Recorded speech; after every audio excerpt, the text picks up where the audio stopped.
فرش التراب يضمني وهو غطاء.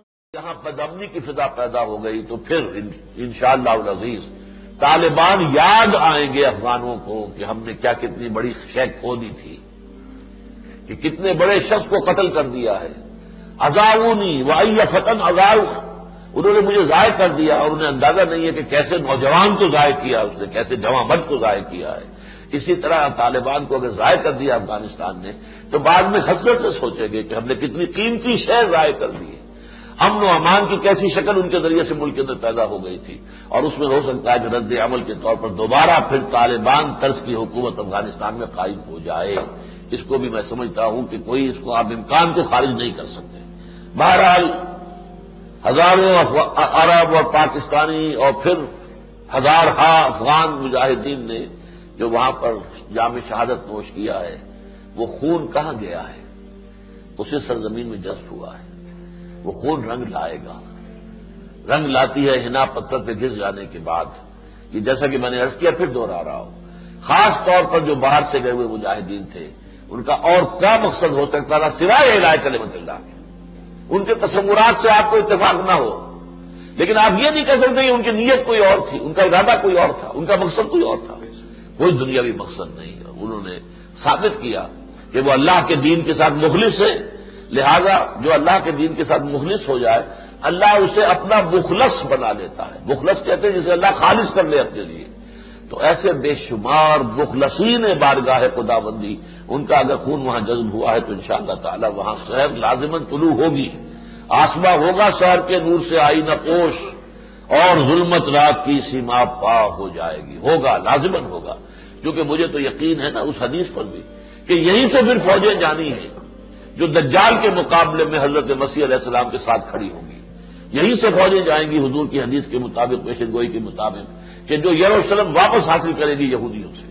لہذا کوئی نہ کوئی یہ اتار چڑھاؤ ہے. تلک الایام نداولها بین الناس، اونچ نیچ آئی ہے، نیچ آ گئی ہے اس وقت، لیکن اس کے اندر کوئی نہ کوئی تبدیلی دونوں طریقوں پر جو میں نے عرض کی ہے کہ اگر یہاں پر کوئی مستقل اور منظم حکومت اور پرامن ماحول پیدا ہو جائے تو پھر جیسے دوسرے ملکوں میں دین کی کوششیں ہو رہی ہیں، پاکستان میں ہو رہی ہیں، کہیں اور ہو رہی ہیں، اور مصر میں ہو رہی ہیں، ترکی میں ہو رہی ہیں، اور ہر جگہ ہو رہی ہیں. کہاں نہیں ہو رہی؟ ہر جگہ پر مسلمان کوشش کر رہے ہیں، اور مسلم فنڈامنٹلسٹ جن کو کہا جا رہا ہے وہ ہر جگہ موجود ہیں. کبھی تو دنیا گھبرا رہی ہے. اسی طرح افغانستان میں بھی ہوگا.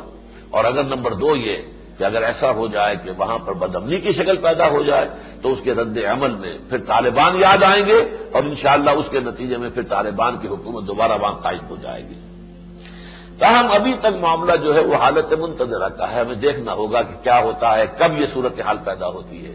اس وقت ابھی ہم اور کچھ نہیں کر سکتے. اب تو وہاں مدد بھی بھیجنے کی شکل جو ہے مخدوش ہے، کس راستے سے مدد جائے. ابھی مجھے صبح بتایا گیا ہے کہ چمن کی طرف سے بھی جو کچھ لوگ گئے ہوئے تھے اسی کام کے لیے، ان کا فون آیا ہے کہ یہاں کوئی سامان نہ بھیجا جائے، کچھ نہ بھیجا جائے، راستے بند ہو چکے ہیں. تو اب تو صورتحال سوائے دعا کے کچھ نہیں ہے. دعا قنوت نازلہ جو ہے اس کا اہتمام جو ہے مسجدوں کے اندر ہونا چاہیے. اللہ سے دعا کی جائے، اور دعا کے ساتھ جو ہے خود بھی توبہ کی جائے کہ اللہ میں بھی اپنی زندگی وقف کرتا ہوں تیرے دین کے لیے. میں بھی یہاں پاکستان میں جدوجہد کروں گا کہ اسلامی نظام آئے.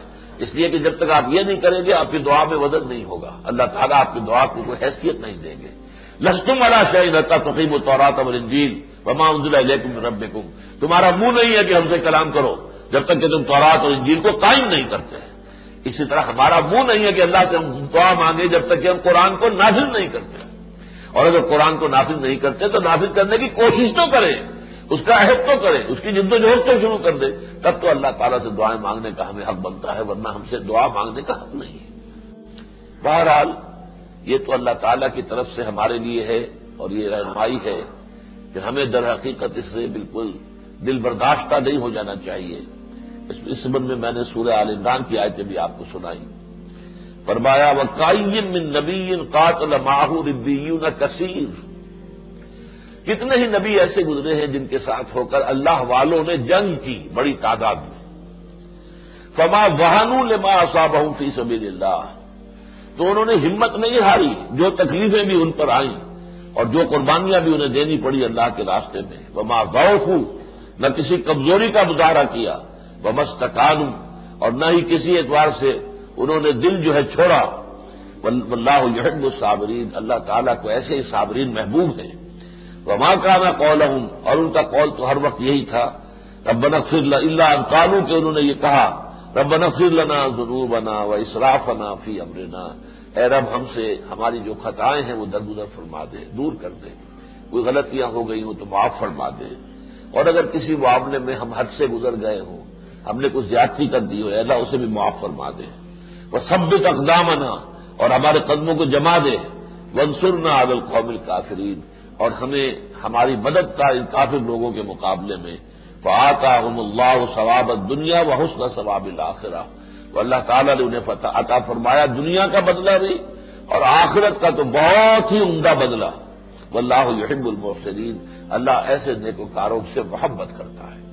تو میں کر رہا تھا یہ تو قرآن مجید کی رہنمائی ہمارے لیے ہے، اگرچہ چند دن پہلے میں نے افتتاح دیکھا تھا جو کہ جنگ میں آپ کو معلوم ہے کہ پہلے رئیس امروہی صاحب کے قطعات آیا کرتے تھے، اب وہ فوت ہو گئے ہیں، تو انور شعور صاحب میں واقف نہیں ہوں کون صاحب ہیں یہ، اور کبھی میں نے زیادہ توجہ سے ان کے یہ قطعات پڑھے بھی نہیں، اتفاقاً نظر سے گزرا تو میں نے رئیس امروہی کا کتاب کو سنایا تھا پچھلی مرتبہ، وہ وقت آیا کہ ہم کو قدرت ہماری صحیح و عمل کا پھل دے، بتا رہی ہے یہ ظلمت شب کہ صبح نزدیک آ رہی ہے، ابھی ہے کچھ امتحان باقی، فلاکتوں کے نشان باقی، قدم نہ پیچھے ہٹے کہ قسمت ابھی ہمیں آزما رہی ہے، سیاہیوں سے حزین نہ ہونا، غموں سے اندوہگی نہ ہونا، انہی کے پردے میں زندگی کی نئی سحر جگمگا رہی ہے، اور رئیس اہل نظر سے کہہ دو کہ آزمائش سے جی نہ ہارے، جسے سمجھتے ہو آزمائش وہی تو بگڑی بنا رہی ہے، اور واقعہ یہ ہے کہ رئیس اہل نظر ملا عمر صاحب جو ہے